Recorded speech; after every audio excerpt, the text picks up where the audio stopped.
Yeah, my name is David Ring. I'm a faculty member for the Zoo and Aquarium Science program. I'm Jill Simpson. I'm a faculty member for the Zoo and Aquarium Science program as well.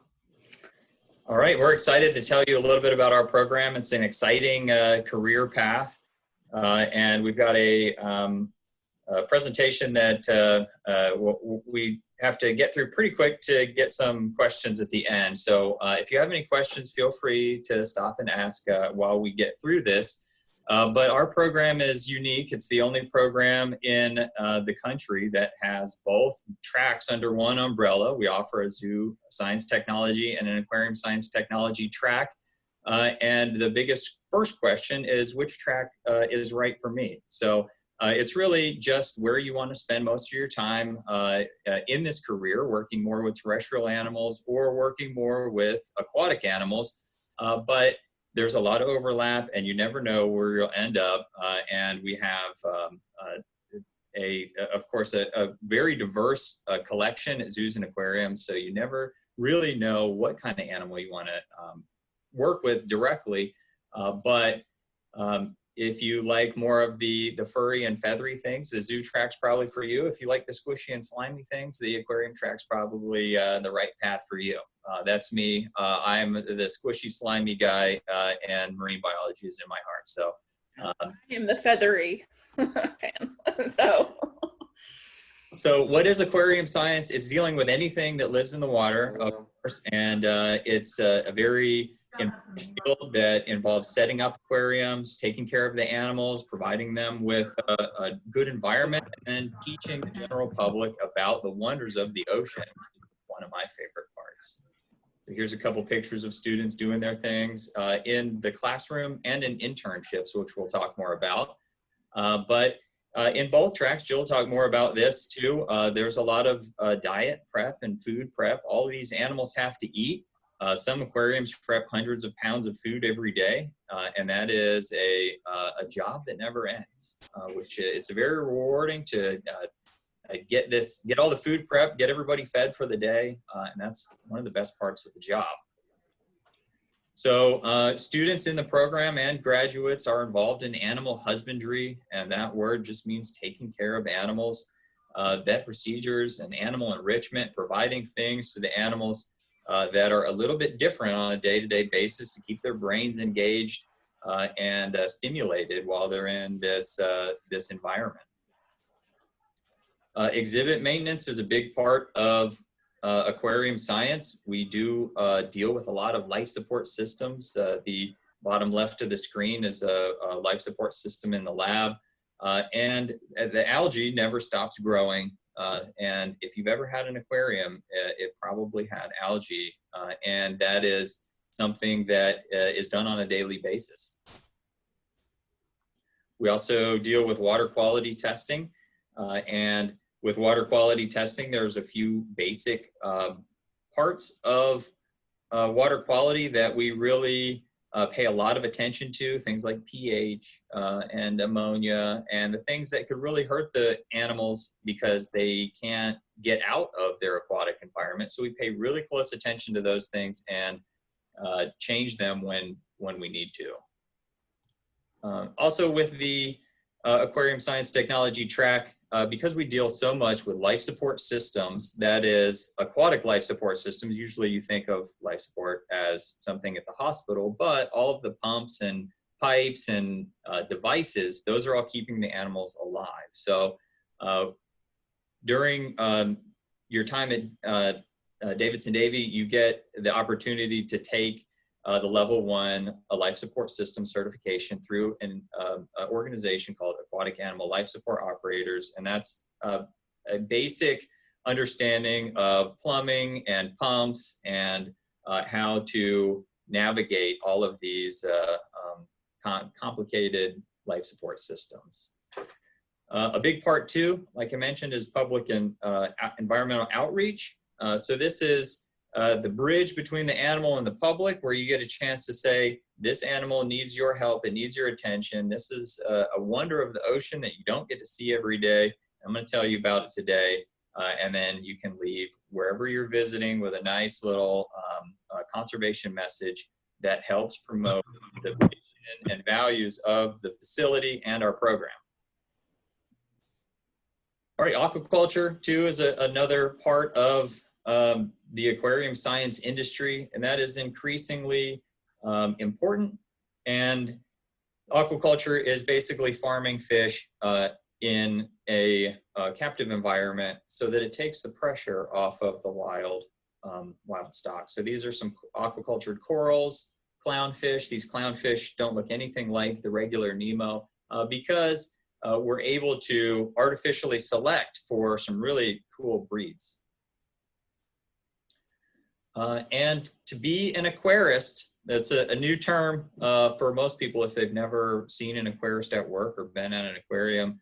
This term embodies what we do in the aquarium science field, and it involves a little bit of everything. So you never know what you're going to do one day. You may be building something one day. You may be helping with surgery the next day.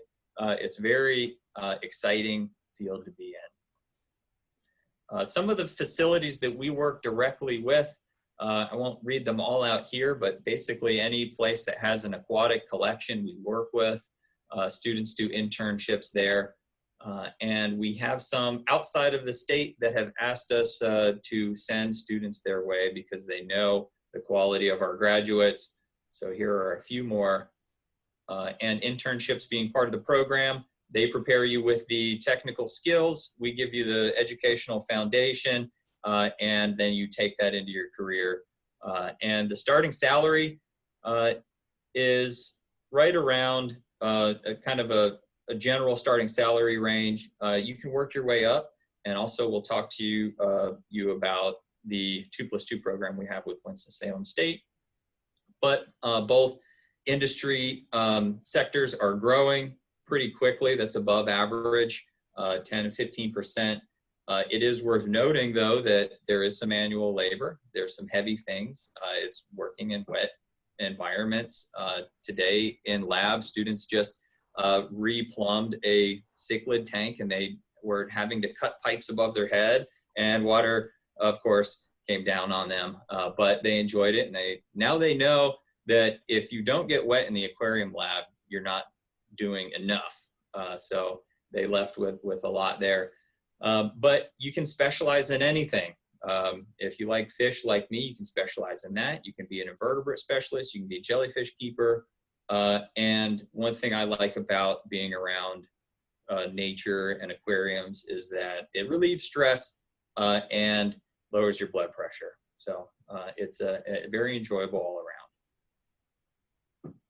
All right, so my name is Jill Simpson, and I teach mostly on the zoo science side of the Zoo and Aquarium Science program. So what exactly is zoo science? Well, in our program, we're training students how to be zookeepers and to work in the zoo field.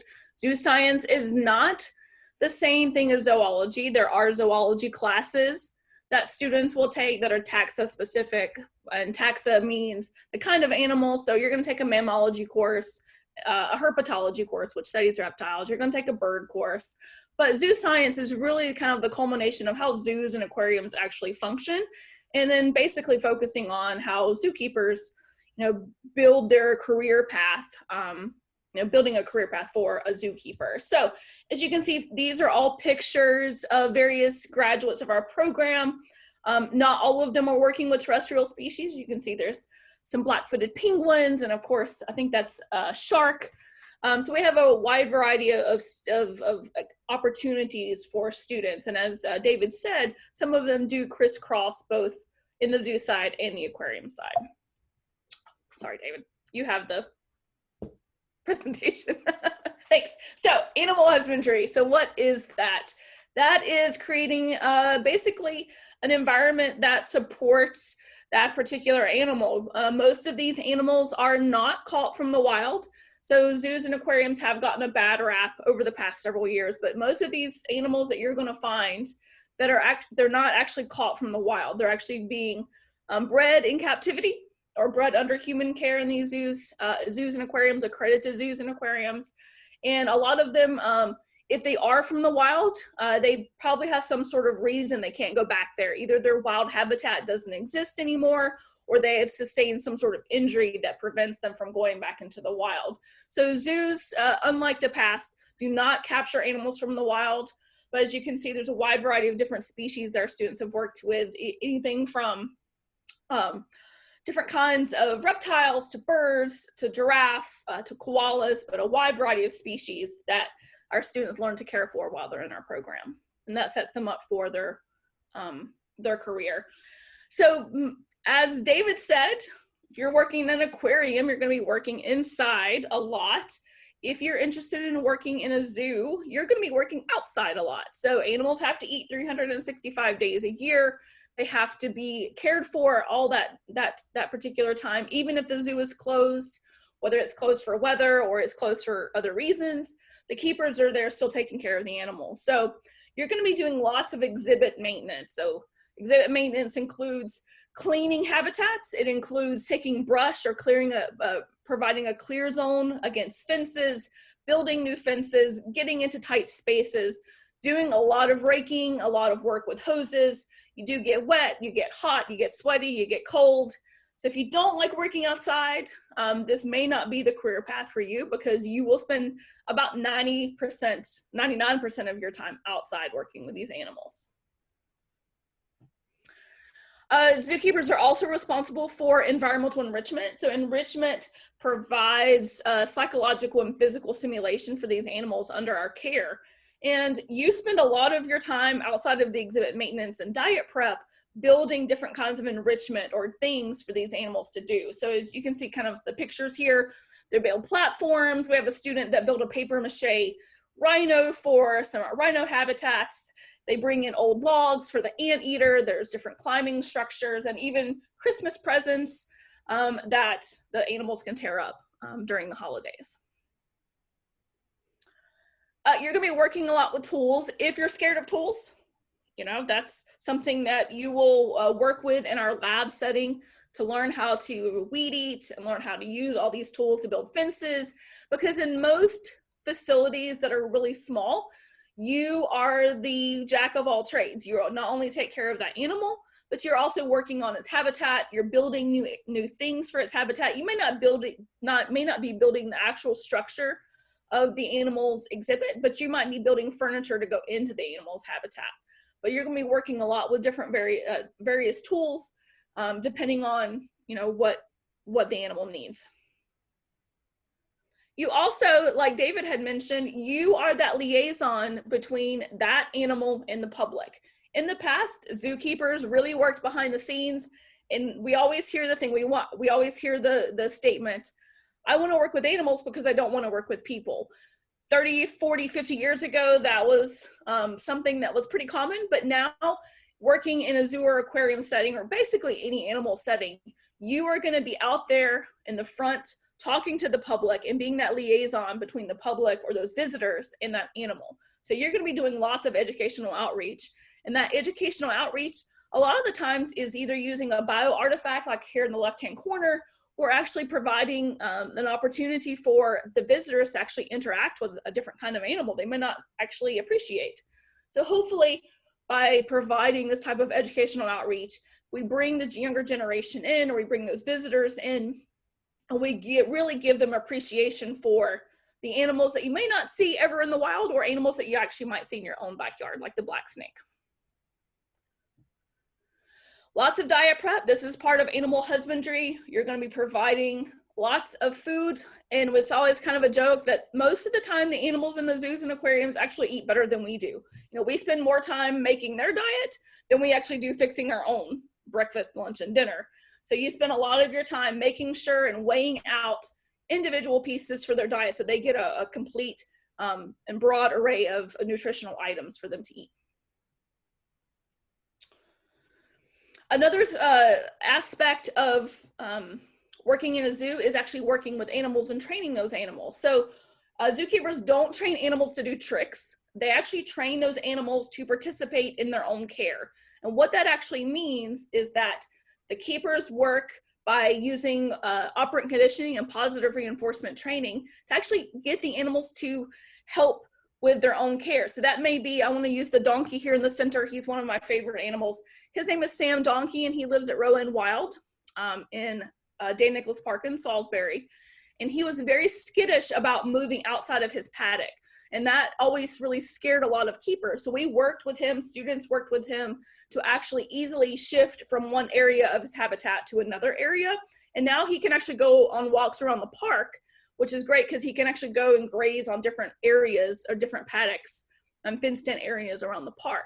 So we do this type of positive reinforcement training to basically allow the animals to participate in their own care, so it's not a stressful experience for both keepers and the animal. You participate in veterinary procedures. Again, you can see the keepers here on the left doing the blood draw from the tail of the tiger. This is at the Science Center. Nail trims, working on an injured raptor species, and even giving vaccination. So as a keeper, you are that, again, that person who is probably closest to most of these animals. So you're going to be participating when the vet comes. And actually part of the veterinary procedures is actually positive reinforcement training as well, because when the animal trusts you and you have a good relationship with that animal, it makes the whole veterinary procedures a lot easier. And oftentimes an animal can just be easily restrained to like do the blood draw on the tail of the tiger versus having to actually anesthetize that animal and then do a blood draw.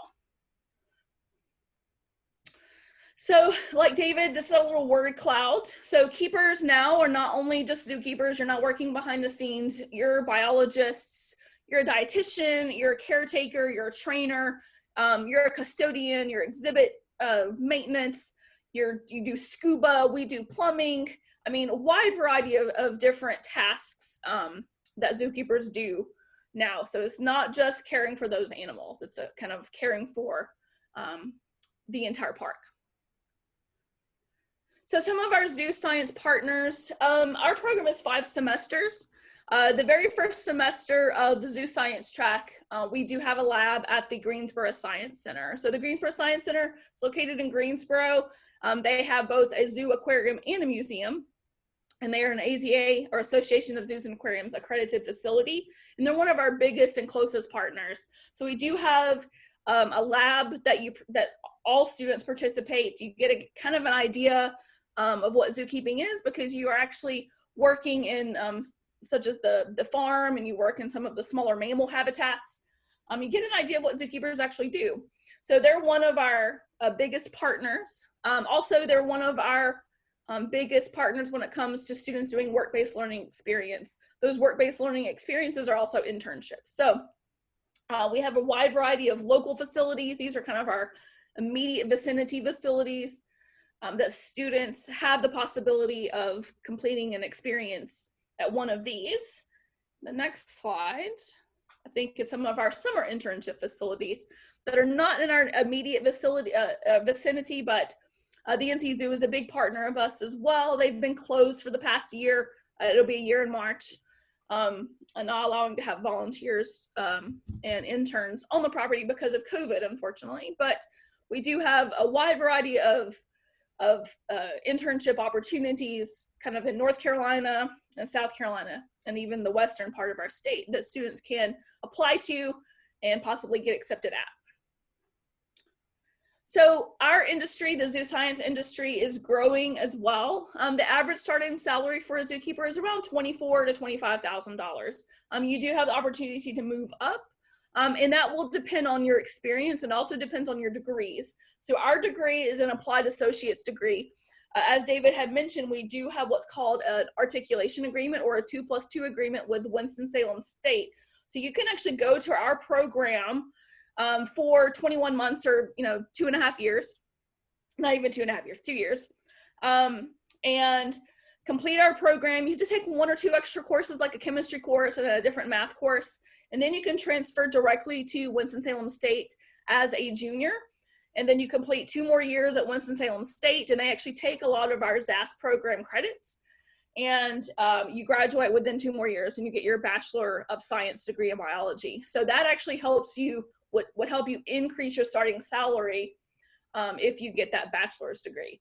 But again, relocating is a big piece for zookeepers. We have zookeepers that work at our facilities that are from all over the world. We even have students who have relocated to Australia and to Alaska that have gotten jobs at these particular places. Everybody wants to kind of stay in Davidson County, and that's not really feasible. Number one, Davidson County doesn't have a zoo, but also, you know, we are a pretty small Piedmont Triad community, so we only have a few facilities here, and not everyone can sustain employment there. But relocating to different parts of the country is usually makes our graduates really successful. Working outside, doing lots of manual labor, and again, you can specialize in an animal that you're interested in, but there is a lot of competition for existing positions. So the NC Zoo has a handful of positions every single year, and they get sometimes upward of 200 to 300 applications for one position. But one thing that's beneficial about our program is that our internships are basically like 16-week job interviews. If you do really well at your internship, the facility already works with you, they know your work ethic, then they may actually consider you for that job over one of those 200 applicants because they already know you and they already know that you have a really strong work ethic. Oh, yeah, there's the 2+2, the articulation agreement with Winston-Salem State.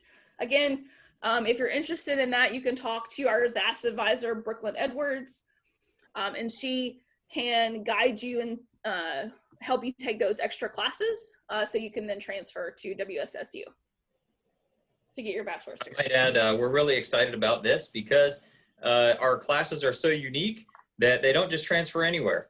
They have to take this was a lot of work went into it to transfer our unique classes into their bachelor's of biology degree. So this is a great articulation agreement. All right, we have a few minutes now for questions, and if you want to jot down our general email to email any questions to, please do that now. Does anybody have any questions right off the bat? If you're already taking like classes and stuff, and I want to really go into the zoo program, will we like be able to come in and see like the area just to see what it's like and stuff? Do we answer that? Yes. So we aren't really open to the public, but if you are on campus, you can set up, who does the tours? Is it Michael McGee? Yes, Michael McGee can set up a tour. And so if you would like, Faith, if you could just send me a private message with your email address, I will send you the link and set you up for a campus tour. And that can include, we can make sure that's specific to touring the aquarium area. Okay, because see, I like I said, I really want to do the zoo because I'm more of the hands-on kind of person because I have all kinds of animals. Right now I have a goat in my house. So I would really like to do the zoo program. I do a lot and stuff. So yeah, so just make an appointment and we can I can talk to you a little bit more. I would prefer a Tuesday or Thursday. Those are the days that I'm on campus, and I'm not on campus because of COVID on Monday, Wednesday, and Friday. So if you could do a Tuesday or Thursday, that would be awesome. And I have class from 11 to 2. So anytime before that or after that would work. Yeah, I'm already on campus Tuesday and Thursday because I'm with biology. Thursday would work better for me since I'm there just in the morning for a class. So that will be perfect. Send the message to Michael, and you can set up a time. Okay, that sounds good. Thank you so much. And we do have one question. How long does each program last? Do you guys want to answer that? Both programs are 21 months. So you go fall, spring, summer, fall, spring. So it's 2 years. But you go that middle summer. So that middle summer, for both tracks, you would do internships during that summer. And then someone else said, oh, sorry, just moved. Which of the 2 tracks is more interchangeable for careers later on? We have all seen the images of the courageous officers. I think for later career, it's so varied that there's not really a clear answer on that. You never know where you're going to end up. It really depends on what host of potential careers you may think you may want to do. So, you know, I think that if you wrote down maybe your top 5 careers, you would know pretty clearly which track you wanted to go into. I also saw a question about doing one track and then doing the other track. We do have some students do that, but typically we encourage them, if they're going to do another 2 years, to get their bachelor's degree. But there are some folks that do one track and they just love it so much they want to come back and do the other one. But it takes another 2 years because we run the program. We only offer those classes once a year. And someone else asked, would I have to transfer to a university? And also, what are the classes I have to take? If you want to just briefly.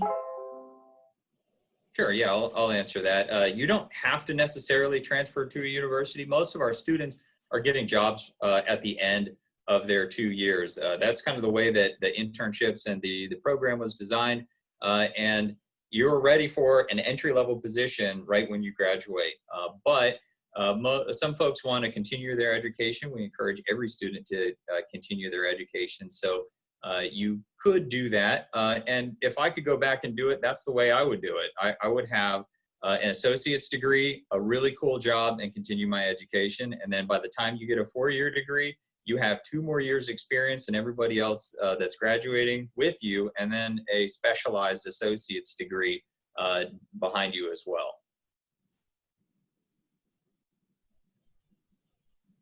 And we did just post the fall 2021 ZAS packet is available beginning February. And so the link is in the comments on how you can find that. And Paul Riley works specifically with those students. So you can also contact him. And we have one more question. Would a student apply for the program after they complete their prereqs, or would they apply to one of the 2 tracks as a freshman? Well, we encourage students to get any of the prerequisites out of the way because our semesters are pretty loaded. They're fully packed and they're very time demanding. So if you can get any prerequisites, it helps with your application. It also helps with your success in your other courses, but it's not required. There are students that have no prereqs that are going straight into the full semester and doing it that way. The only thing that I would add to that is that it depends on what prereqs you're talking about. You have to be able to place into a certain math and a certain English course. So I don't know if you can take, I don't even know what they're called now. Someone could help me. Taking I don't know, they're not remedial courses, but you have to be able to place into English 111 and Math 142. Is that right? Math 143. What's that? Math 143. Okay. So you have to be able to place into those. So if you can't place into those classes, the transition classes, I see that. So those are not, you have to do those before you can get into our program. Okay, and we still have a couple more questions. Both courses are able to apply to a 4-year degree, right? So that's correct? Yeah, that's correct. Both tracks require a few additional courses, like an upper level chemistry, to transfer over to Winston-Salem State. But both tracks transfer. And how I'm sorry, David. Oh, no worries. And then also, how competitive is the aquarium track? Well, it's hard to say what next year looks like, but it's increasingly competitive. I'll say that. The aquarium track has been around for about 5 years, and that's compared to, I think, 13 or 14 for the zoo track. So it's the word is getting out. We're one of 2 aquarium science community colleges in the country. So getting the word out is really increasing the demand. We accept about 20 students per year, and that's based on the space that we have in the lab and our internship facilities. But it really depends on the year. Sometimes we'll have 20, sometimes we'll have more. Great. And we're going to do this last question is because we're right at time. What do students tend to struggle with the most during the first semester of the aquarium track? Well, I think initially most students are really afraid of the chemistry because there are invisible things, and you think chemistry, you think back to your high school program, and it's scary. You're thinking, oh, I don't want to calculate the molarity of anything, but we don't really do that. We do kind of common sense. We use a test to look for this thing, and if it's there, we do something about it. It's very intuitive, the chemistry, and I think that part of it is what initially trips people up, but then once they realize how easy it is, everybody aces it, and everybody gets the water quality and water chemistry under their belt pretty easily. All right. Well, if you have any other questions, you can feel free to email the ZAS email address, or I will also put my email address in the chat box. And please remember, if you are a prospective student on this call and you are interested in learning more, or even if you're interested in something else, whatever, we would love to have your email address and information just so that we can follow up with you. And if you're wanting to apply, we can make sure you stay on track to get into the program. So I will leave the chat box up for just a minute and go ahead and put my email in there. And if nothing else, I really appreciate your time, Jill and David. I think this was a great session, and we look forward to having all of our prospect students on the line. We look forward to having you as students at Davidson-Davie very soon. Thank you. Thank you all. Thank you.